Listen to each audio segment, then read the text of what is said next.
Hello, everybody. Welcome to Futro Hidden Movie Gems podcast. I am your host, Ty Christensen, and that is not my baby. Whose baby is that? No, it's okay. I've got babies too. No worries. That's all right. All right, here we go. This is a professional podcast. Not all of us can afford a professional office. Everyone's working from home right now anyways. I just assumed Cameron was hiding a baby under his desk or something. That I am not doing. All right. I am your host, Ty Christensen. We have the Hidden Movie Gems crew. We have Jordan. Oh, hello. We have Cameron. Sup, nerds? And our first guest, Alicia. Oh, hey. It's pronounced Alicia, but that's okay. Yes, we want to treat our first guest with this much proper She is wonderful, and I'm very happy to have her on the podcast. I'm so excited right now, just so you know. Oh, good. I'm so glad. All right. Today we are talking about Bong Joon-ho's movie, The Parasite. Actually, I think it's just called Parasite. Second time we missed that, baby. Yes. This movie is phenomenal. We're going to get into it. So, what was it like watching this movie the first time, and what was it like on rewatch for this podcast? I'll start. I watched this movie shortly after it was available. I know they had few screenings around the US. I was unfortunately unable to view it in the movie theater, so I finally saw it once it was available on streaming, and I watched it the night after I watched it again the second day. The following day, I forced my wife to sit down and watch this movie with me. I absolutely loved this movie. I thought it was a great movie, and I just rewatched it today, and it is more enjoyable every watch. Subsequent viewing is just more things that you can observe and take away from this film. There has been such a meticulous effort taken into making just very careful, anyway, I'm going to get into it a little bit more, but I don't want to spoil anything out of order, so we're going to talk about this movie.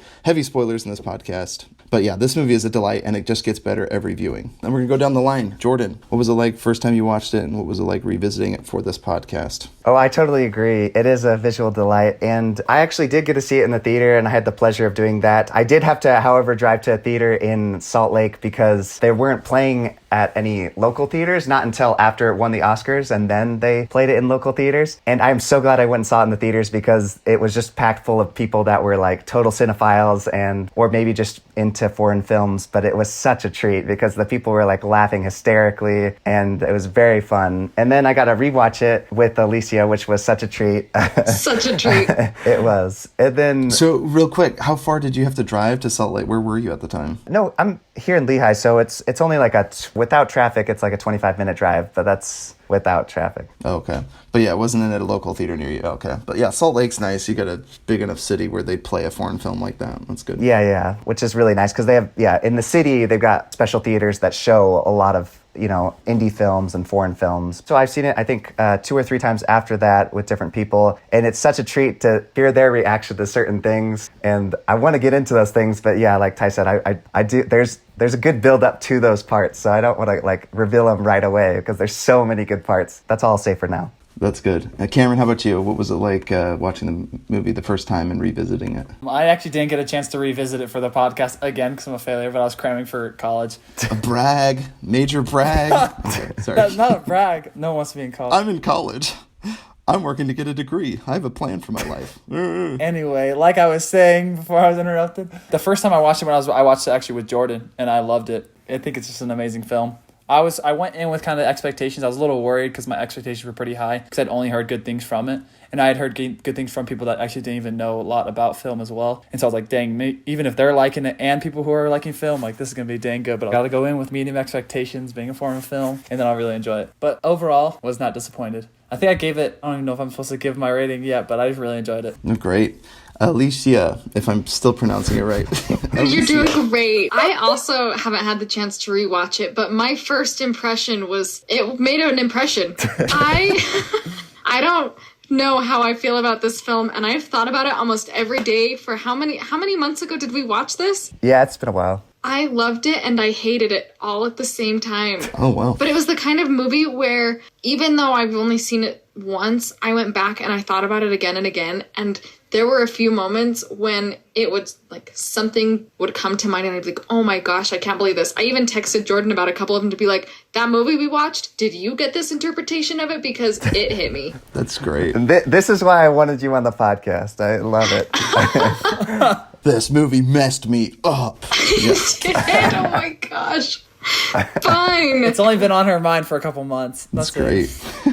No, that's good. Just to start off, we're going to do a quick movie summary. I think Jordan has that prepared. I do. Okay. So it says, through an elaborate and ingenious scheme, the poor Kim family managed to trick an, oh my goodness, I can't say this word, affluent, the naive Park family into making them their servants. But unbeknownst to the Kims, the Park house harbors a dark secret which could cause the collapse of the newly formed symbiosis, which I'm not sure if I agree with part of that, because they're not the ones who have the dark secret. It's technically the old maid. Not a great summary, sorry. So here's the synopsis of the movie, and I don't agree with it. So how do you have disagreements with the synopsis of the movie? Now I'm really confused. I'm sorry. I should have wrote. I just read it. Well, the last one I had too. After I read it, I'm like, oh shoot! Like these are just ones I found on IMDb. And the last one I didn't agree with either because it said that it was a prison, which it wasn't a prison. Anyway, sorry, we're going to move on. We should review every single movie recap summary and be like, I agree with this or I don't agree with that. This is not what the movie is about. Well, and what's funny about the summaries that you're finding is that they're a summary without spoilers, but since the spoilers make up the majority of the movie, you're only getting like a quarter, and it was an incorrect quarter. Well, I want the reveals on this to be just as great as they were in the movie. Just like as soon as we talk about it, it's like, oh my gosh, can you believe this happened? Like, I don't know.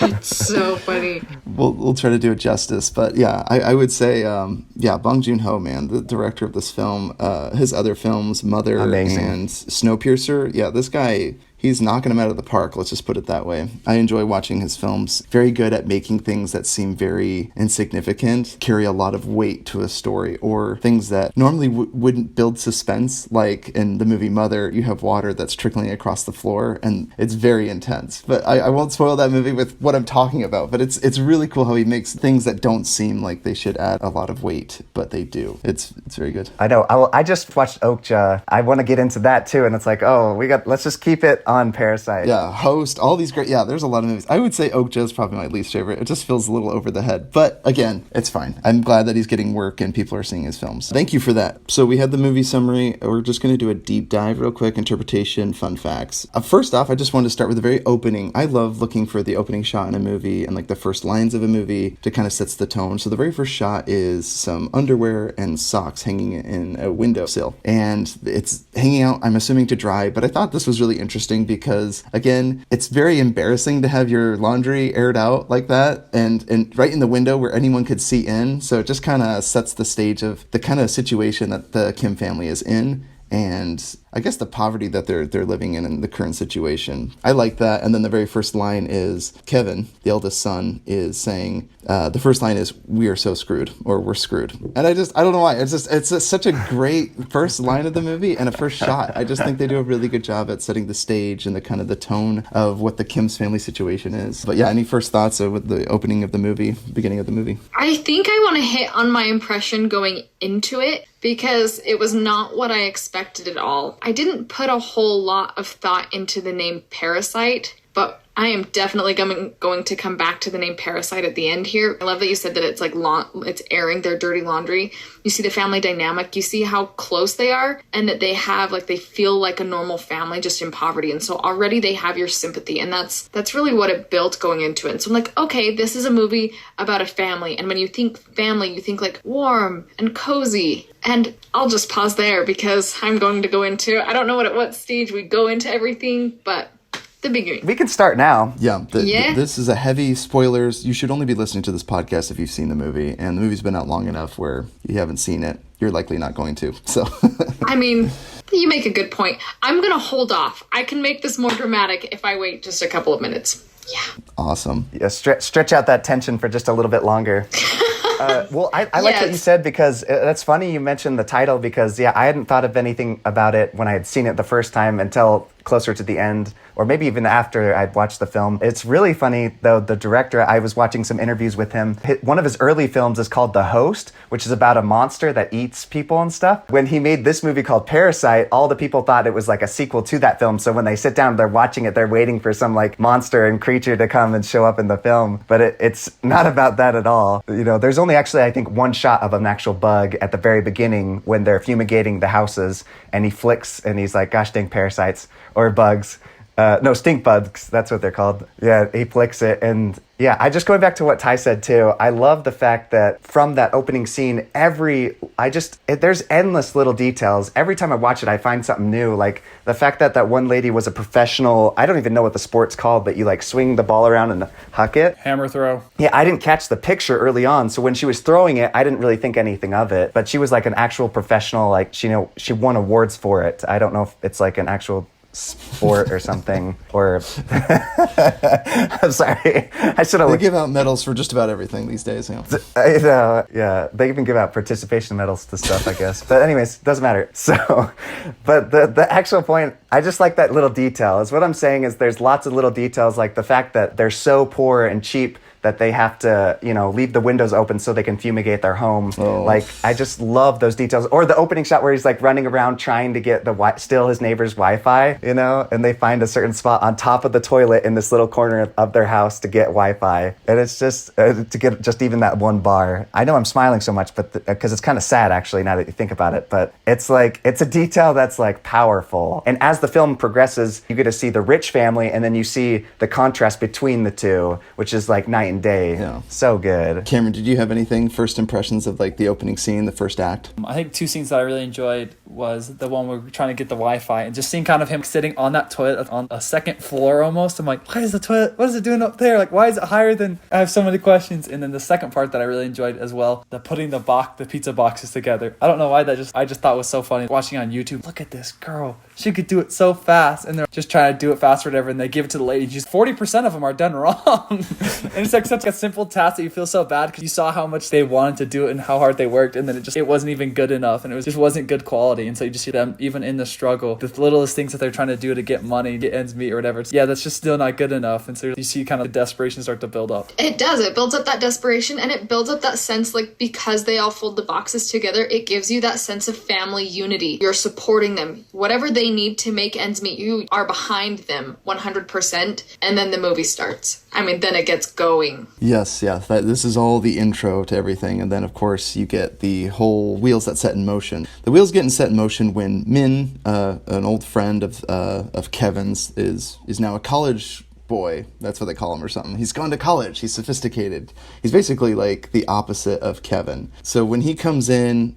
they're like, now there's a man. He's like good looking, he's handsome. He comes in, he brings a gift. What's interesting is when he comes in through the door, you notice that he looks down at his foot when he steps into their home. He steps on something wet. Like he looks down at his foot when he's walking into the house. And then the son Kevin tells Min, their friend visiting, he's like, oh, you could have met me outside. He's obviously embarrassed about his economic situation and his livelihood at home. And I thought that was interesting. I just don't feel like there's a single shot in here that doesn't belong or doesn't say something. You meet Min and he tells them, he brings this rock, right? This rock that's supposed to bring good fortune and wealth to the family. And as Alicia pointed out so well, this family's all in it together. So this rock is gonna change this family's life. And I love the son Kevin. He's like, this is so metaphorical. He keeps saying it. Like, he looks at the rock and he's like, oh, it's gonna bring us wealth. My favorite line though is right before they leave, the mother says, food would be better. When he gifts the rock, she's like, food would have been better. I love that line. I don't know, I'm like, that's how I feel all the time.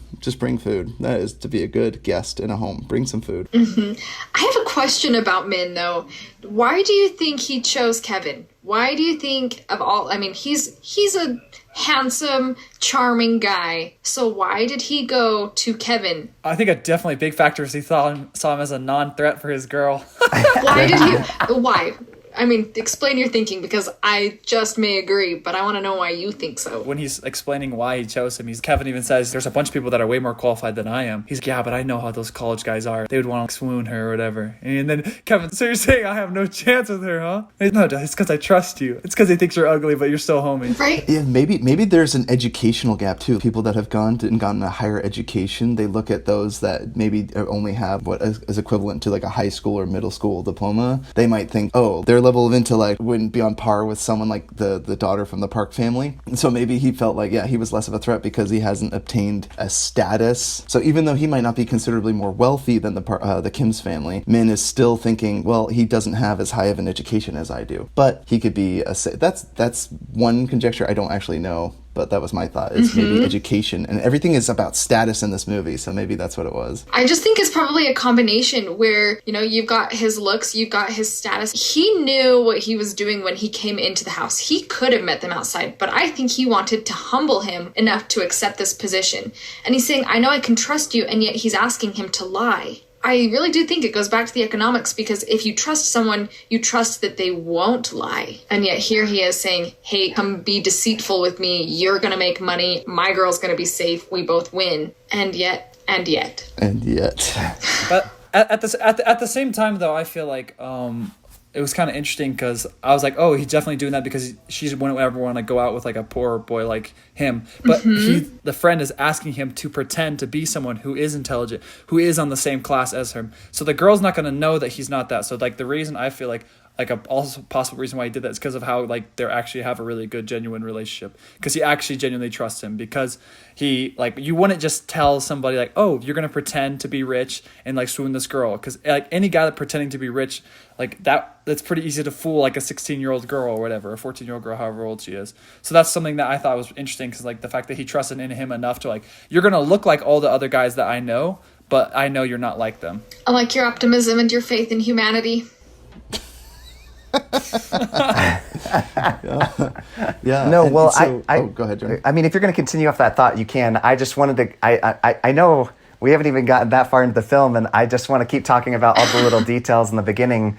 There was just a moment where they were folding those pizza boxes, and then when they sold those pizza boxes, and she said, "There's 1/4 of them that are folded wrong, and so I can't take these, and I can't pay for a fourth of these." And I love it because as soon as she said that, it pans over to the family, and you're looking at them, and one of those 4 people folded all the pizza boxes wrong out of one of those people. And yes, and it's zoomed in on it's Mr. Kim, yeah, the father. It shows him right through the window. It's a zoom in on his face, so you see he's the one responsible.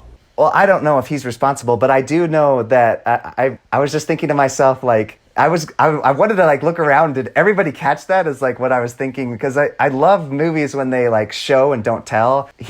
I just love the director treats you like you're not stupid, and I mean, because all the time I feel like movies have to sit there and explain things to you, and you're like, all right, like, yes. I get it. It's like, you just showed me and now you're telling me again. So it's just very refreshing when a director like shows you something. You want to look around like, did everyone else catch that, or am I the only one? For sure. I don't know. It's just fun. That's excellent. And it was interesting that you mentioned back to the pizza boxes. Right before he sits down to eat, he's eating some bread, and he just no condiments, no peanut butter, I don't know what condiments they'd put on in South Korea on their food. But the bread has mold on it, and I don't know what culture you're in, but I'm pretty sure moldy slice of bread would not be like an ideal meal to eat. So anyway, again, just all these little details that are hidden throughout the movie. It's so sad. Oh yeah, he just eats around the mold. Yeah, he just eats around the mold, and then he sees a stink bug and flicks it off. Very interesting. We're going to talk about the way they treat others. Yeah. as it more goes on. But did you have something to say, Alicia? Oh, just to add on to what you're saying, it doesn't freak him out, which, I mean, it's one thing to eat moldy bread. It's another thing to not freak out that you're eating moldy bread and that there's a bug. Yes, to be aware of it and not be fazed by it, yeah. And just, it's commonplace. It's so routine that it's not worthy of a reaction. For sure. Now that Min's proposal to Kevin is to go teach the Park family's daughter English, be an English tutor. He has no degree, so how is he going to get by? Well, from a referral from Min, and that's how he'll get in. And, doesn't your daughter, or your sister, Jessica, isn't she into, like, computers and stuff like that? They go to, like, a cyber cafe, and they Photoshop a fake degree from some Illinois university. Or no, it's not Illinois. That's I think it is Illinois, somewhere. Chicago. Oh, Chicago. Right? Chicago's mentioned. I think it's where Yeah. Jessica's lie later is from Chicago. It is from the university. I think it is from the University of Illinois, which isn't really like a prestigious university by all accounts, but like I feel like they're playing to like the idea that, you know, Western civilization is like this ideal status. Again, it's always about status, and I don't know where they got Illinois or whatever, but so but he asks her, it's like, why can't you get into art school? Well, she's photoshopping it for him, and Jessica's like, shut up. And then there's the cyber internet cafe like attendant, and she comes in and she's like, you can't smoke that in here, and she just like ignores her and just goes right on doing whatever she wants. So I don't know, you kind of introduce Jessica, who's very cunning, very smart, and she doesn't play by the rules. So I thought that was a good character intro to Jessica's character. Oh, but my favorite line is after they print this forged document, they go back home, and the family once more is about to send their son Kevin to the Park family. And I like how the father asks, you know, does Oxford have a degree in document forgery? I love that line. and then Kevin reassures his father as he's heading out. He goes, don't worry, I will get my diploma. I'm just printing this out early. And this is like a very hopeful son. I don't know how he's going to pay for his college education. I guess they're going to swindle this family into some money, and then he'll eventually go back and get that degree. But, you know, he's trying to justify. He's like, don't think of it as like, you know, breaking the law now, but I'll pay it back. Hey, Ty, what, did I lose you? Oh, no, my internet. No. Did he freeze for anybody else? Jordan, you're frozen. Yep. While he's frozen, I have a thought. Yeah, just speak over him. Okay. And I just think it's interesting. It starts to show the relationship between father and son in that moment, because the father's totally okay with his son doing something that's not quite legal or honest, but the son is still trying to make his father proud with it and to legitimize it and have integrity in his father's eyes. And so right there you get a glimpse of what that relationship means going forward. Jordan, are you back? He's still frozen on my screen. He's frozen on mine. Missing in action. Jordan, if you can hear us, jump out and back in. Hey, Jordan, if you can hear us, leave the podcast. Forever. Or get better internet, for Pete's sake. Oh, okay. sad. It is sad. All right, here we go. At least his nephew's not running around in the background. Oh, I was like, does Cameron have a kid under his table? Okay. So, does Oxford have a degree in document forgery? I love that line. One last thing, too. This is a line that happens like 3 or 4 times in the movie. The father asks his son, Kevin, and says, so you have a plan. And again, we're going to talk about the plan and what is the plan and how it evolves throughout the movie. But he's like, yeah, I'm going to eventually go to university and I will actually get this real diploma so I don't have to fake it. And he's like, so you have a plan, you know, and that's interesting. So again, that dynamic between the father and son is really well established. But yes, it's all part of the plan, right? So a very great shot where he walks up and out of the basement of his home. It's like way out on the backside of this narrow little tight street. But the very next shot is like this open giant, what do you call it, driveway, and it's open, clear spaces, you know, just again, and it's always an uphill climb, literally physically manifesting like class is up on the top of the hill while they live down in the slums. They get to the house, he talks to the lady, the house looks so nice, the yard looks so nice, you should see inside too, and then we're introduced to Mrs. Park and the housemaid. Mrs. Park is sitting down with Kevin and is like, I don't know if we need to continue these lessons,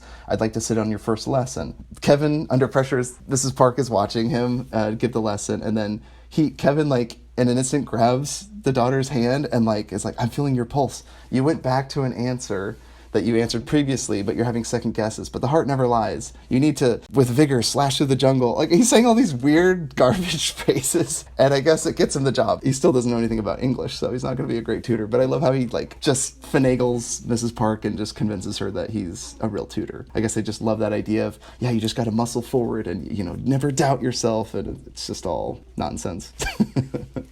One thing I think I really enjoyed as well from that scene, I love when they introduce the mother, is that they don't show her as super snobbish and just like a horrible human being, which in a lot of movies is kind of super stereotypical. Oh, I'm better than you because I'm rich or whatever. But she's just, oh, I really want my daughter to get good education. She's kind of struggling or whatever. Just as a regular concerned parent, she wanted to sit in on the lesson. She's like, I just want to make sure everything's going good. And so I thought that was kind of interesting. Well, I saw that as like another hurdle that they would have to jump over, or the fact that she was going to sit in on the lesson. That's another thing. You can't just, oh yeah, no, I have the paper. Oh no, but I want to see you in action. it creates a little anxiety because you think about, okay, now what if he doesn't perform right? That already falls through. Yeah. Well, and then when you find out that her desire for her children to have a real education, when you realize that that's real and that she genuinely cares and adores her children and that they're not just like trophies, that she's got her kids painting on the wall. Which is horrifying, by the way. Which is horrifying. But... Oh my gosh, that's the best reveal ever. That she just like loves them. Then you start to have feelings of affection for the family. There's a conflict of interest introduced there. Yes. So you have two wonderful families. See, this is what I love about this movie. Okay. I think it's a cliche at this point when rich, wealthy people in movies here made in the West. I'm not bashing any particular film, but I've seen this so many times where rich are just like these snobby, terrible people that you just love to hate because they have money, I guess. But I'll be honest, most of the people that I know that are wealthy, I aspire to be like them, and they're really nice and they're generous. To me, it's like, that is nothing like real life. But this Park family, I think they do point to the fact that the mother is plain and simple. Maybe she's not the brightest bulb in the tree, I guess. I don't know if that's a phrase. She's a little bit of an airhead, right? Because she's not... She's an airhead. Like when you meet her, the housemaid goes up and claps while she's like asleep on a picnic table outside. So she's not all there. But what I love is this family, the Park family, they're rich and wealthy, but it's not like they're this nasty family because of money. They're decent people. And I just feel not enough directors make a film where it's like, listen, I'm going to challenge your thought process, right? You said, Cameron, that they're not the stereotypical rich and wealthy family that it's so easy to hate them. And then we want the Kim family to just ruin the Park family's life. We do actually feel sympathy for both sides. Both sides have been proven to be empathetic enough. And that's a skillful movie director to show two sides of a coin, right? I just don't think we get that enough in movies. That's what I was talking to Jordan a little bit about just real quick, is I love it when they create antagonists that have motives that are borderline. You can almost understand. Talking to Jordan about how the best bad guy that Marvel has put into film was Thanos, because his motive was he wants to create balance in all the universe. That's a good thing. But the way he wants to carry it out, I don't know if you could play God and murder half the universe. And so it's things like that you understand both sides. For example, you understand the Wing family struggling with money. What they're trying to do, provide and survive in their family. That's a good thing. But conning people is kind of I don't know if I can back you up on this. And so you're really questioning what team you're rooting for. And I love it because I shifted sides multiple times during the film. I want this family to do good. And then I'm getting to know the rich and wealthy family. Dang, these guys are really nice people. Super generous. Kind of taking advantage of them. This is bad. Did you already mention, too, the part where I forget her name, but when the dog comes up and she says, I would be nice if I was rich too. And as soon as the dog comes over, she like hits the dog. We haven't brought that up, but playing to the idea that if I had wealth, my situation, I'd be more generous, or I'd be a certain way if I had a different economic standard. And I think Bong Joon-ho is very intelligent for doing that, because I think he's calling out a lot of people that have this ideal, vision of their life. If they had all this money, that they would somehow be this wealthy, very generous person. I love that. You're right, Jordan. That's a great scene, and we can talk about that soon. But just, if I had money, she's nice. If I had money, I'd be nice. And then she swats a dog. Just swats that dog. Great scene. So, but yeah, my favorite is after the lesson, there's a great foreshadowing moment real quick where Mrs. Park sees the maid and she says, this maid, our maid knows the house better than I. Mrs. Park says that, and it's interesting because later we'll reveal what exactly does she know about the house. I mean, that's kind of a very simple thing to say, but it's very interesting later on. I'm going to tell you about Parasite really quick because there's a point to make here. The most impacting part for me, the definition of a parasite is an organism that lives in or an organism of another species, its host, that benefits by deriving nutrients at the other's expense. My initial response is captured in this text message that I sent to Jordan after I watched the movie, and it's pretty much, it got me over breakfast. A resource-draining creature ingrains itself with a resource-rich host, kills said host, and then lives in the dead host shell/house. Oh. Ties minds. Boom. That was perfect. I love that. I even love that, especially with the ending. Yes, that is phenomenal. What a great tie-in. Yeah. That's great. I mean, that title going in, I don't know what I thought. I didn't give enough forethought to the title, but that was the best part of the whole movie for me. And I think it really captures everything that he did do with this movie, from how much thought he put into it. But it's captured in the fact that you have this resource weak host, which, like you said, it's showing its dirty laundry. It is completely vulnerable. And I mean, if you think about laundry being on the hanger, he's not wearing it, he's naked. So he's completely vulnerable and at will to the elements. And then they bring in the elements. You have the storm that comes up and then wrecks what they did have. And then you've got, so he's, they're completely reliant at this point on the other host. And so you go through the whole movie, and then by the end, the host stays, or the killer, the ultimate killer, stays in the house while none of the original hosts are there. To perpetually leech and mooch off of that house and feed off of its resources. It's great. That's great. Mm-hmm. That's phenomenal. Yep. So, quick question. If you need to step out, that's fine. But yeah, please. You've got great. I want to keep hearing this insight and your contribution. It's great. I'm glad. Yeah, I feel more intelligent just listening to you speak. So experience points, knowledge gained. Okay. Oh, I'm glad. Okay, well, that was my big moment. I don't know if I have more big moments after that one, because when Jordan was like, "Hey, we're doing this podcast for Parasite," I was like, that definition though, Parasite. Boom. Awesome. Alicia, out. I really like the line though where they're sitting there staring at this ugly painting, and he's just like, "It's a chimpanzee? No, it's a self-portrait." And he's like, "Of course." It's like, of course, the perspective of a young child eludes all understanding. I just love that line. I think that is so funny. Oh my gosh. It's a chimpanzee? Like, he's self-portrait. I love the part when the sister just whips out like the most random like art skills ever and just like explains like, he had a traumatic thing in his past in the bottom right corner. She's like, and then she's like, I looked that crap up online or whatever. Like, I have no idea. I was just spitballing right there. Art therapy, yes. Oh my gosh. Next, I was like, dang, that was actually pretty impressive that she like sniped that out of nowhere. And then she's just like, I just looked that crap up online. And she ate it up. Man, this family is good. And I think she's the best. I think the daughter is the best at conning. Like, she is just everything she does. I'm just like, that's kind of evil. She's like, her morals are very like borderline on everything. Just kind of like you were saying, she doesn't play by the rules. Watching it alone, were you able to was it very funny at all, or watching, because we watched it with people and people were laughing, but I was talking to somebody else who watched it alone at work, and he says he was terrified, at certain parts. Yeah, this movie is a roller coaster ride of emotions. Like, it has moments of genuine comedy, laugh out loud funny, and then there's moments where you're filled with dread, and then the moments of suspense, genuinely, they had my hairs on the back of my neck stand up. Like, and we'll get to that in just later on. Like, the reveal at the end, like, this movie has 3 very distinct acts to it. And the first act, the second, and the third.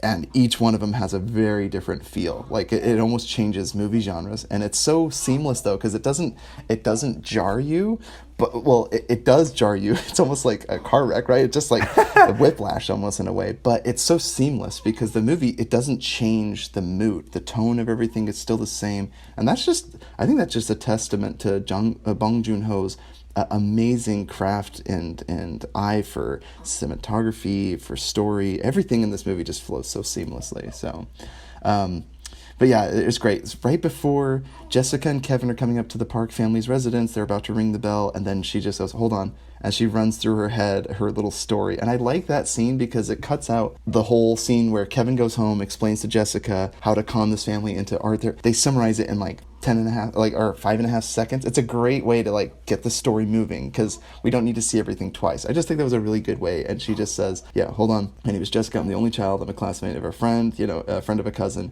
And then she rings the bell. Dude, Ty, just to add up to kind of what you're saying, I think one of my favorite parts, like a weird mood shift change, just like so quickly, was the part where they revealed what was the traumatic experience, when you just see like the eyes just like, dude, I was dying laughing. When he's just like, you just see the little kid eating his birthday cake with like the extra whipped cream. He like looks up, he just sees like 2 eyes. He's like, starts like seizing, dude.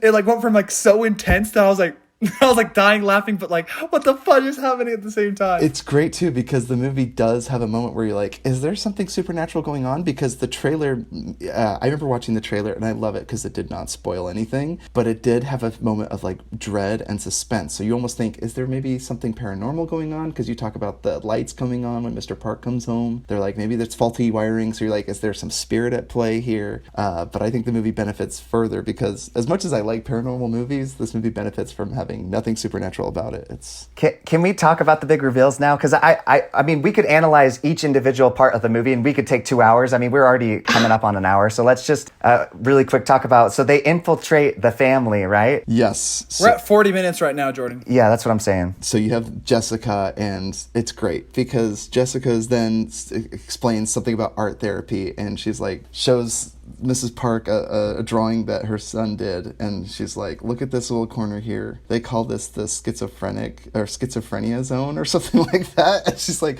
it tells us that something traumatic happened. Did something happen to your son when he was like 10 years old? And she's like, oh my gosh, yes. It's so sad. She just manipulates their suffering or a past traumatic experience where this phantom, right, it showed himself to their son, and it turns out it's a real person living in their basement. So big reveal. Like a real crazy person living there. They each go through like these fun, elaborate ways to get each family to work in that family. And I love my favorite reveal, and it's one of the best rewatchable scenes in my opinion, was when the dad, the whole family works together to get the maid out of the house because she's the hardest one. She's been working there the longest. She's like closest to the family. So they just work through this whole way and this really elaborate plan, and just down to even the littlest details.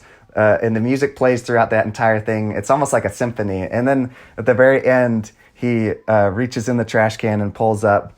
Well, I'm trying to think how to summarize the whole thing in just one sentence because just every detail is amazing. Essentially, they convince the family that the maid has tuberculosis.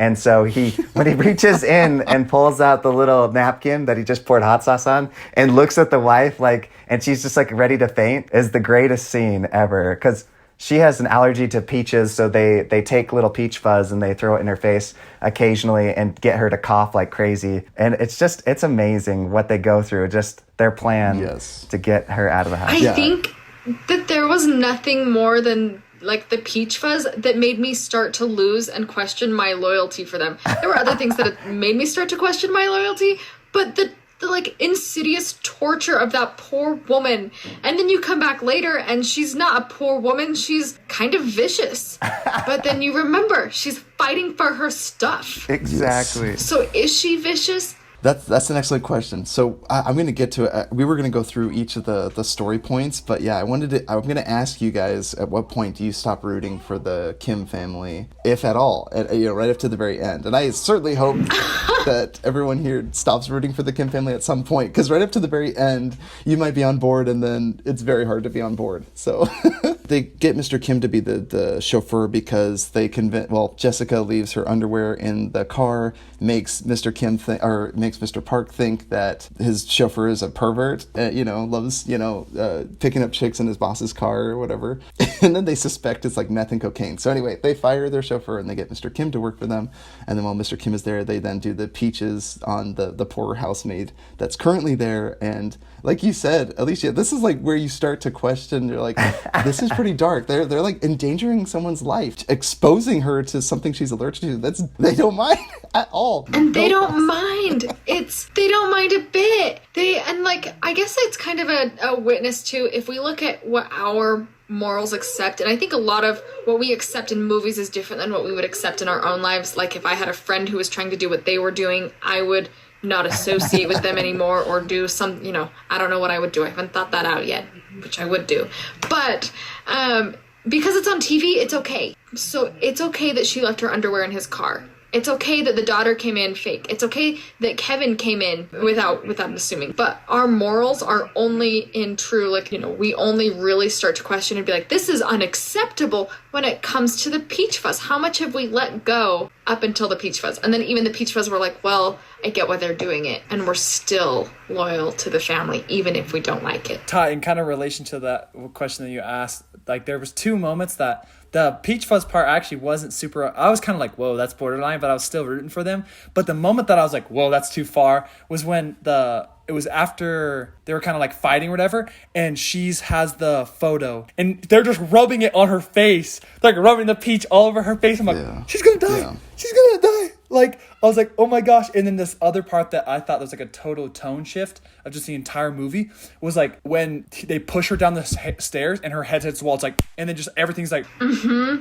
like, okay. If they went from like kind of borderline to like, oh, this is something that if we got caught, we'd be kicked out of like the city or like kind of have problems, to like, now we're in too deep. We got to finish the job. And you're like, oh gosh, like that was for me the moment when that like she hit her head. I was kind of like, Yeah. Very scary. I don't know whose side I'm on anymore. Like that was really kind of borderline because like she hit her head and you don't know if she's alive or dead because she doesn't move. She's like, that for me just kind of shifted the whole entire movie to like getting like a lot more like serious and intense and like dark. For sure. There's a great scene too of the foreshadowing right before they devised this plan with the peaches and getting rid of the original housemaid. They said we need to have a plan, and they're actually in the restaurant with all the pizza boxes, and he sits there with the hot sauce and he pours it right onto the pizza and it looks like blood, and he's just like, we need to devise a plan, and they squirts out this blood red sauce on the pizza topping. I love that because that's the sauce they use as the icing on the cake for the napkin that Mr. Kim pulls out of the trash can and looks at Mrs. Park. That scene, that look he gives her. Good catch. That's so great. Another foreshadowing moment. I love watching, there's a great scene where the young son Kevin is preparing his father how to bring this whole story to light about the TB and how to get rid of the housemaid. And you have Mr. Kim who's acting and he's getting all worked up, and the dad's like, whoa, you're up here, Dad. You need to be like down here emotionally. And this is kind of fun because it's like a meta moment about like acting. You have another actor telling a very experienced actor, Mr. Kim, like how to actually act, like how you relay this information. It's just kind of a fun meta moment. I love that. Like actors telling how to act in a movie. I just love what that. I thought was really interesting I just loved how the family used like the rich people's like nice morals and nice like what do you call it, manners against them. Like, because if they would have just confronted every person that they fired, like their plan would have been destroyed. But it's like, oh, we should do it like under the radar. We don't want to hurt their feelings. And the people were like, yeah, that's a good idea. We don't want to like say anything. To where the people just like thought they were being released for whatever reason. But if they would have said like, oh, it's because you're picking up chicks in my car, then he would be like, what are you talking about? There's literally no proof. What we found, like, I have no idea what that. And then he would have been like, okay, it's just a misunderstanding. But the fact's like, let's just do it under the table so no one knows. Would that though? Do you think he could have talked himself out of that? I don't know how you do it. I don't know. I'm just saying it just would have created a lot of more complications for their plan. But the fact True. that they knew that they would just want to have a good image created even like their plan even smoother. And so that's what I thought was really intelligent of them, making them be like, oh, you guys don't want to have any bumps in your road, and it's going to create like less bumps in our road as well. It's great. And you're right, because he keeps saying, Mr. Kim tells Mrs. Park, let's not talk about this because I don't want to be a snitch. I don't want you to think I'm getting rid of your housemaid just because she has TB, and I don't want to be an eavesdropper. And then she's just like, have you washed your hands? And he's just like, It's a great scene. I love that. And another great shadowing moment. So Mr. Kim is finally talking right before they get the mother to replace the old original housemaid. She says she was a good housekeeper, but she could eat a lot, or she would eat a ton, which is a great, again, foreshadowing moment to what is going on in the park's basement. I think she even said she could eat for two. Eat for two, yeah, I think that's what it was. Yeah, she eats a lot. And another thing that was kind of like a little bit of foreshadowing, I loved how the entire film, a lot of thing that was focused on was like smell. And that's kind of the same with the dirty clothes drying. And it's like every single time he'd be like... Mm-hmm. And it's like, I just love how the bad smell is associated with like poverty. So every time anytime you'd be like, it's kind of showing that you can't hide poverty, because he'd be like, oh look, I'm wearing all these nice clothes, I'm in this nice car, but then he'd be like, what's that smell? And he's like, oh, it must be the city. Yeah. Yes, and then when they get home, the son notices it. He goes, the mother smells this way. Jessica, my art instructor, smells. They all smell the same. And then they're all like, well, we have to devise a plan. We'll all wash our clothes separately with different detergents. They're just always trying to get ahead. And it's like, at what point are you living this lie where it would just be easier to apply for another job? You know, like you have to tell so many lies and contrive so many different ways to just get away with it. You know, at what point do you just figure, nah, forget it? Yeah, and 2 points there. And the first is, how remarkable is it that the child caught on, that the son caught on? He's the one that saw the man come out of the basement. He's like, he had nightmares his whole life about it. And they're like, oh, he's seeing things. And he's hallucinating or having walking night terrors. He drew a picture of it and they had it on their wall. And then he's the one that smells it and identifies them and links them all and states it. And everyone's like, wow, you're good at finding like random coincidences that are irrelevant, but they're not. Yeah. The second point is that how much is enough? why don't you go to get another job? What Kevin was making was way more than they had at the beginning, and it wasn't enough. And then bringing in Jessica was double that, way more than they're making, and it wasn't enough. And it wasn't enough until not only were they working for them, but until essentially they were them, aka Parasite. Yes, and living in their home and then partying in their home without them knowing it, right? Yeah, making a mess of their living room. That scene reminded me a lot of the Wolf on Wall Street, the part where they were like kind of partying it up. I was just like, this is where they're about to go down, because I was just thinking that like they had their chance to kind of get out and do what was right, but then like they were just like, no, we're in so deep, whatever, like we're gonna go down with this ship. That's a pretty ballsy move, just like partying at their house, like, oh no, they're going camping, and I'm like, you don't think there's any possibility in this pouring rain that they could maybe come back, and they're, I don't even care anymore, like, we're rich, hell yeah, we can party it up, and I'm just like, and then she's like, we'll be back in 8 minutes. You're like, 8 minutes? There's a great moment. Once all 4 of the family members have replaced all previous employees and are all employed by the Park family, the Kim family is seen once more, and the rock that is symbolized that Min gave to the Kim family is seen in the background. Basically, the prophecy came true that the family would then be in a position of wealth. They now, all 4 of them have jobs from a very wealthy family. They're very well-to-do now, and everything looks up at that point, right? And you're right, Cameron. I think it's the moment where they start to get greedy, and kind of like a parasite would, you start infecting the host and you start harming the host. Because at this point, both of them could live, if they could just stop at this stage, both of them could survive just fine. Coexist. Even though they're being duped, the Park family doesn't really benefit from having a fake art therapist and a fake English tutor. But anyway. So it's great. They're living in their home. Jessica's using their bathtub. They're all just having a great time. And yes, there's that scene, Jordan, that we talked about earlier, how Mr. Kim's like, yeah, Mrs. Park is super nice, though. She's a very nice lady. Or they're a nice family. And she's like, nice. The mother, Mrs. Kim, she's like, nice. She's wealthy. If I was wealthy, I would be nice. And then she swats the dog, proceeds to swat the dog. It's such a great, again, it's pretty obvious. Actually, that one's more obvious than the others. But just going back to Mr. Kim swatting the stink bug, right? It's like their disregard for other things. It's always their needs above everyone else's. I think that's great. They're all having this great time. But then you're right. The rain, on the account of rain, the camping trip is canceled. They come back. What's interesting is they have 8 minutes to cover everything up. And so that's where all this chaotic moment where they're all sitting there having a great time partying it up, and then the old housemaid returns home, and then she's like, I forgot something in the house and needs to get it. And so she goes down in the basement, and you reveal there's this terrifying, creepy creature man living in their basement, in a secret basement, a bunker, if you will. Well, it seems like he is, because she's feeding him with a bottle, and I'm like, what the heck is happening? A baby bottle, yes, a baby bottle, and she's like sucking. He's just losing his hair. He seems like the creepiest person ever, but he's just her husband. It's the maid's husband. Yes, it's the ex-maid's husband living in their basement, and he has been living there for 4 years. Because he's been hiding. He's been doing tax evasion or some crap like that, right? Yes. Yeah, he took money from loan sharks. Yeah. Yep, and so they won't forget easily. So what does he have to do? He has to disappear off the grid. And the Park family didn't know about this bunker because the previous owner was actually the builder of the house, and he built it in the event that North Korea invades or if creditors break into the home. He's living down in the basement, and yes, so the ex-maid proceeds to bottle feed him, and he's like nursing. It's the creepiest thing. And then he deep throats a banana. It's the weirdest thing. And then he later crawls up the stairs. He's just a weird guy. I guess that's what happens when you live in a basement for 4 years, right? The ex-housemaid is talking to the new maid, Mrs. Kim, and's like, listen, we're sisters, we're working girls. You need to help me out and let me feed my husband, or continue. I use my own money. Please let us continue to live here.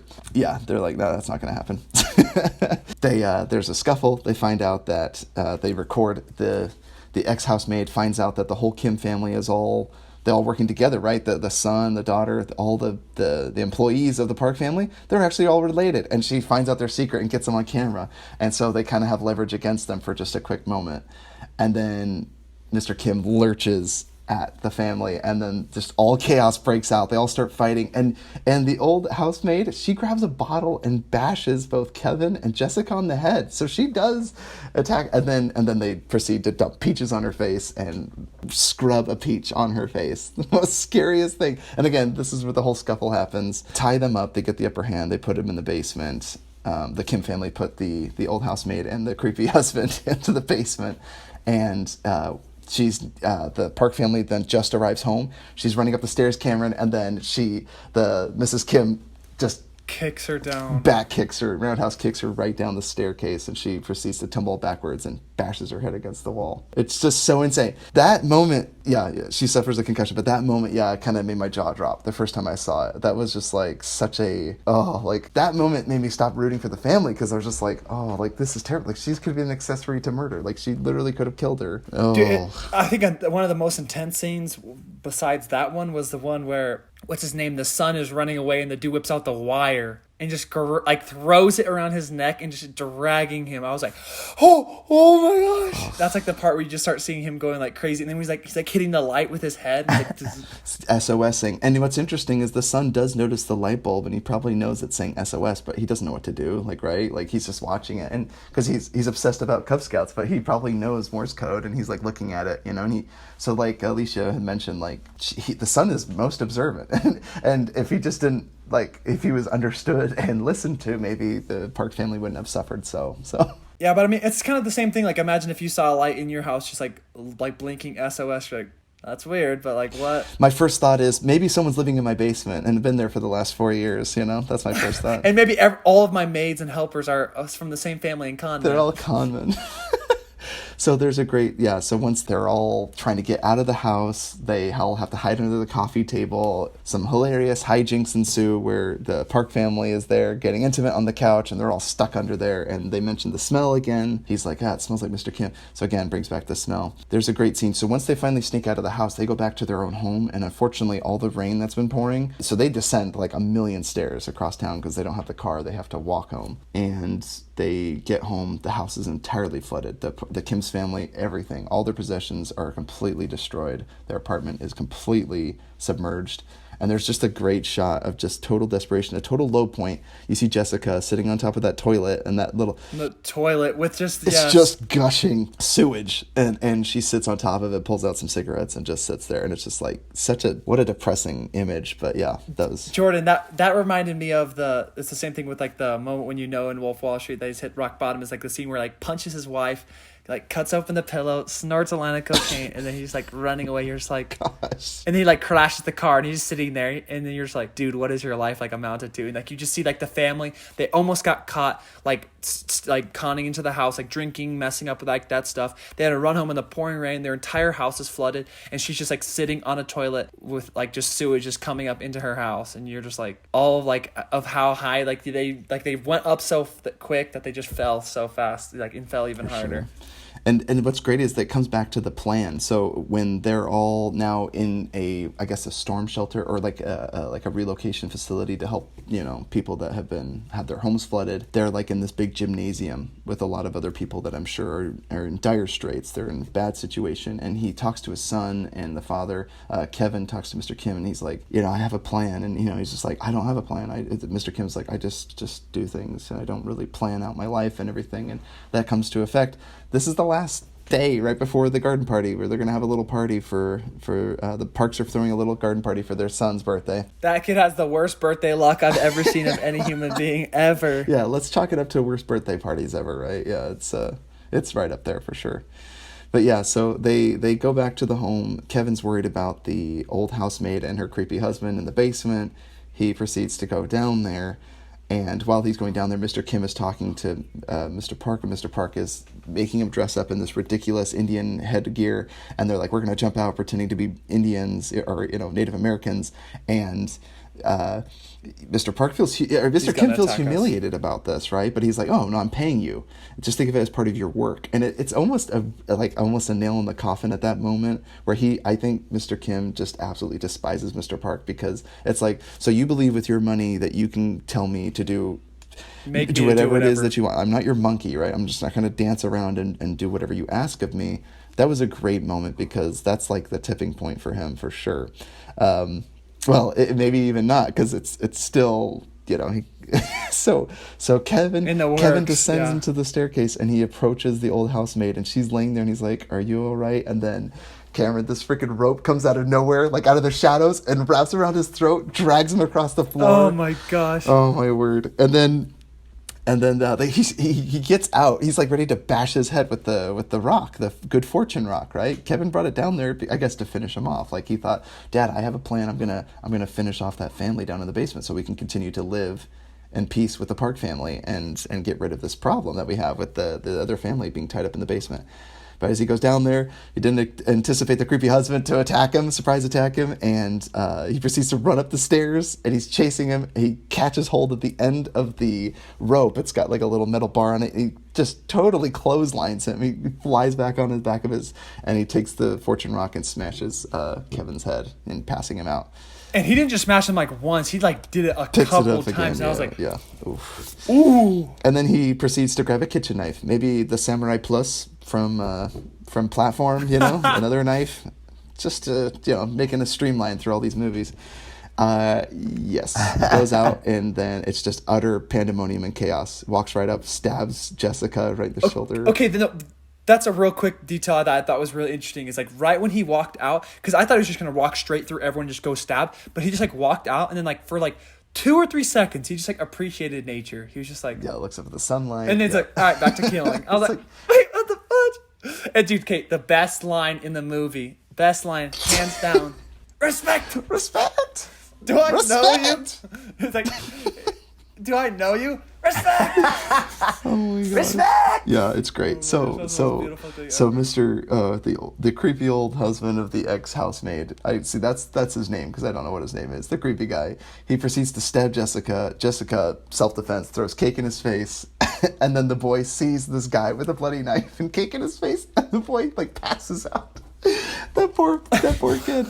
And then like Mrs. Kim and this creepy guy are like literally fighting with knives. She stabs him with like the meat skewer. Oh my gosh, it's so gross. And then Mr. Kim is like in shock with all this, right? He's trying to save his daughter's life. Jessica's bleeding out. Oh, it's so tragic because there's this moment where he's like, give me the keys, and then he gives him the keys, and then he says, respect to Mr. Park, and Mr. Park is like, he's about to take the car keys, and he's like, the stench, it's too much, right? He just like the most awkward, covers his nose. And then he's just like, and that's what I love, because that was I just loved how perfect like they set that up, because that was when you see him snap. It was the last straw that broke his camel's back. He's just like, I'm sick and tired of this dude categorizing like us poor people, and he's just like, and you're like, no. If you don't do anything, your family goes down, nothing happens, you stay where you're at. But it's kind of the position where like, he's like, I don't even care anymore. And you're like, dude, because if he would have just not done anything, like his daughter would have healed and everyone would have kept their jobs. But that was the moment that he took it too far, and that was when there was no going back. So Mr. Kim proceeds to take the butcher knife and runs up to Mr. Park and stabs him, and thus killing Mr. Park. And all the chaos, everyone proceeds to flee the party, and Mr. Kim disappears, and we don't know where he is. And later on, it's revealed that he is now once more living... or he's not once more, but there is now a new resident living in the Parks family secret bunker basement that they never discovered, and he's hiding from the police and the authorities, and he lives like a parasite, coming up every once in a while to get food, and it proceeds to keep living down there. The Parks then move on, but he steals from the new owners, and then there's the end. The son Kevin takes the rock, he puts it in the water, I guess. And I'm curious about the ending. I have so many questions, so I just wanted to get your guys' impressions at the very end. We're going to wrap this up for talking about Parasite. What did you guys think about the ending? Like, how does this all wrap up? What do you mean? So I guess like to finish off like the whole ending, like, okay, so Kevin, he's handicapped now. He laughs uncontrollably. Jessica dies. Mrs. Kim is only left, and Mr. Kim is missing in action, right? We find out that he's living in the basement, and he sends a Morse code message through the light system that the creepy husband was using before to worship the Park family. He does it as to send a message to his son, a heartfelt message, and the plan is to someday for Kevin to save up enough money and buy that Parks residence, and then they can have their dad live in peace. It's just a pipeline dream, though, because it's never going to happen, dude. It's never going to happen. I loved it because it showed it happening, and you're like, oh, that's actually pretty cool. And it just shows reality of like, no, that's long ways, and it would be a miracle if that happened. You're like, oh my gosh, it gives you that big reality check where you're like, dang, it's not actually just that easy to where like you're just gonna like become really successful and buy the house back. But one part that I really enjoyed, I just think it was an interesting perspective from like when he just like woke up and he starts laughing, the son, after almost dying, like having his head smashed with like the rock or whatever, he wakes up and he's like, He's like, do you remember? It's like, I need to know any details. He's like, he's laughing. And I think he's just like so happy, just like the fact that he's alive, and just thinks like, I can't believe we did that and all that happened or whatever. And it was super sad finding out that his like sister died or whatever.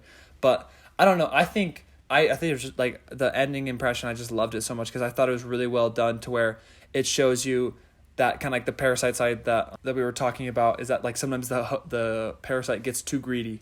Because it could coexist. Like, they could have coexisted. Like, even if they would have just killed those two people, in that situation, like, the guy comes out and stabs, like, the daughter. If they wouldn't have done anything, 3 of them would have kept their jobs, and, like, the daughter maybe would have died. And no one would have ever suspected anything. And the other person would have been, like, arrested and stuff like that. But because he reacted, like, that just was what collapsed everything. And so, like, that's the one thing I thought was really interesting. It showed that how they got too greedy, and then that was what, like, screwed them over. Cameron? Respect! Respect! Dude, that was a laugh out loud so moment. great, dude. I was like, what the fuck? So the movie ends, man, and it's depressing, but holy cow, was it a great movie. I gotta say, Parasite, if you guys haven't seen this, you may have seen it basically through listening to our podcast, because I think we literally just dissected the whole movie, but this movie is so rewatchable. Every scene, everything is so well crafted. I can't gush about this movie enough. I know a lot of people may have thought like, oh, Hollywood is virtue signaling. The only reason it won Best Picture is because they needed a foreign film this year. I honestly, watch the movie and make your own judgments, but this movie is phenomenal. I just love the heck out of this movie. This is a phenomenal movie. Yeah, well, and so do a lot of other people. It won. I looked it up. I was at a count of 33 awards at different film festivals. It won Oscar for Best Picture, which is the highest thing you can win an Oscar. And I just wanted to say too, he designed that house so it could work perfectly to his story, and it's just amazing. Everything. The man. I mean, it was a masterpiece in my opinion from all his other films. Bong Joon-ho, man, and I just hope he keeps making movies, man. He is so great. Okay, well, so last thoughts, or maybe some fun facts, or does anyone have any rewatchable or favorite scenes? Well, we kind of went over all that. I thought we'd just wrap it up and then just say what was what we're looking forward to or whatever, or what we've watched recently. Yeah. What have you seen recently, and what are you looking forward to? Oh, no movie games. We're going over. Oh, well, it's been it's already an hour 10 minutes. and 20. And Cameron's somebody looks like has been telling you got to get going, right? Yeah, it's just Dad. Old Jordan needs to get his prune juice and go to Nappy Buy. So, No, I was just trying to keep it. Trying to keep it an hour. This one's like going. I mean, I don't mind it going over. I guess Sorry. there will be no movie games. We're skipping that. I decree it. We'll do that. We'll do it next time. Just say your favorite quote from the movie or most rewatchable scene. Respect. Well, obviously, respect. It's so metaphorical. It's a chimpanzee self-portrait. Oh, of course. Of course. Oh, man, that's so great. I was just gonna say the other part. Cameron's already mentioned it, but the eyes when he's peeking out That part is so funny, dude. from the That stairs. kick, that was roundhouse kick down hilarious. the stairs. Oh my word! And then the freaking that noose was- appearing out of nowhere. That scene, I had to rewatch my that party, gosh. the garden party, 4 or 5 times. I've seen this movie 4 or 5 times in its entirety, but I rewatched that garden party scene from the moment where that noose appears out of the shadow. Those last 15 minutes of the film, or whatever that segment is, it's just phenomenal. So great. Ultimately, what do you guys have you guys seen lately, and what are you guys looking forward to? Let's start with Jordan. I just watched Okja, which I enjoyed very much. I cried at the end. I don't consider myself, a very liberal person. I mean, I do, sort of. I don't know. Anyways, I thought that they were a bit extreme is all I'm trying to say. The whole message and stuff was kind of heavy-handed. But it was powerful. Bong Joon-ho, once again, never stops to impress me. Even though, like Ty mentioned, maybe it's not my favorite of his films. But that's not saying a lot, because he has amazing films. It's hard to say that it's not still amazing, because he's just really good. Yeah, Parasite's his masterpiece. And then what am I looking forward to? This is pretty far in the future, especially, unfortunately, with everything getting pushed off because of the COVID situation. I want to see Tenet, and I'm really excited, looking forward to that, but it's not coming out for a while. Yeah, the new Christopher Nolan movie. Cameron, how about you? What are you looking forward to, or what have you seen recently, and what are you looking forward to? So since the last podcast, I've actually watched 10 movies. I've been freaking Holy crap, nerd. watching so many movies. Jeez. So I watched Creed 2. I enjoyed that. Aquaman, it was pretty good. Red Eye, I rewatched Red Eye. It was really good. Masterminds was horrible. Brawl in Cell Block 99. Holy fudge, that was good. Sliding Doors, that was enjoyable. Ferris Bueller's Day Off, it was good. Castaway, good but long. Big Trouble in Little China was the weirdest thing I've ever seen, but it was enjoyable. The Shallows was okay. I just loved Brawl in Cell Block 99. Holy fudge. We're definitely doing that on the podcast. Dude, Yeah. there was just one scene in there that I was like, holy sweet mercy. And if you've seen it, you know what I'm talking about. That's when the whole kind of, you feel like everything's going insane. But what I'm looking forward to, I know there's a lot of things I've been excited to. I've just been cranking out a lot of movies that have been on my watch list for a while that I've been meaning to watch. I'm really interested in watching, there was one that I really want to watch Seven. As well as, there was another one I just recently watched the trailer of, and it looked... You know what you remind me of is the black guy in Platform. He's like, I'm on fire! I'm on fire! That's who you remind me of right now, because he's on floor 6. He's going to get to the top, but like you getting through your movies. Oh, yeah. He's like, I'm on fire! I'm on fire! So, Cameron, while you think of another movie to watch, I recently saw Extraction on Netflix with Chris Hemsworth. It's a really fun movie. I couldn't get through it, dude. It bore the crap out of me. Dude, the camera work reminded me of Upgrade. It's a lot of fun. It's the close following camera. It gave a great sense of urgency, and it was great fun, just to feel part of the action. Like, there's not a lot of movies. It's like watching John Wick meets Active Valor, if that makes sense. If that's your movie, guys, watch that. It's a phenomenal movie. It's very much like John Wick meets Active Valor. That is like the perfect description I could give for it. I also saw a great movie. Cameron, you mentioned you saw Creed 2. Michael B. Jordan's a great actor. He did a phenomenal movie also called Just Mercy. Just Mercy. I have that on my watch list as well. That's good. That's a phenomenal movie. I just watched it. That is a phenomenal Very courtroom good. drama. It's a great story. I loved it. I can't gush about that movie enough. That's what I'm going to watch actually probably this week. I also started a Netflix series called Waco. It's like just a cult drama. It's suspenseful, but I'm not sure if I'd rewatch it because I think once you learn the mystery behind it, probably won't be good on rewatch. But I also watched The Good, the Bad, the Ugly. I'm a big fan of Westerns. I've actually never seen this, but there's a great line where you have the villain. I don't know if they coined this phrase, but you have Clint Eastwood where the villain's like got Clint Eastwood and he's like talking. He's like monologuing, right? And then he just shoots him. Clint Eastwood shoots the guy, and he goes, when you have to shoot, don't talk. It's so good. And he says it after he just killed the guy. It's so great. It's such a great thing. And then there are two types of people in this world, those with bullets and those who dig. Oh, it's so great. And he hands the guy the shovel. It's so good. I love it. Great Western. Very long movie. It's like 3 hours long. I watched a Netflix series called Never Have I Ever. It's a great coming-of-age story. It's very funny, too. I really enjoy it. It's 10 episodes. Never Have I Ever. It's good Netflix. I'm blanking on her name. Mindy Kaling, who she wrote some of The Office. She plays Ryan, what's her name? Kelly. She plays Kelly Kapoor in The Office. She wrote some of the episodes, or produced this show, but she wrote some of the episodes for The Office. But it's a phenomenal series.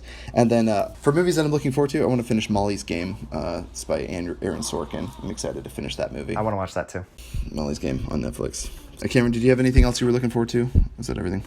There's tons of things. I have like 116 on my watch list. I've just been For sure. trying to get that stuff down, dude. It was at 168 like a couple weeks ago.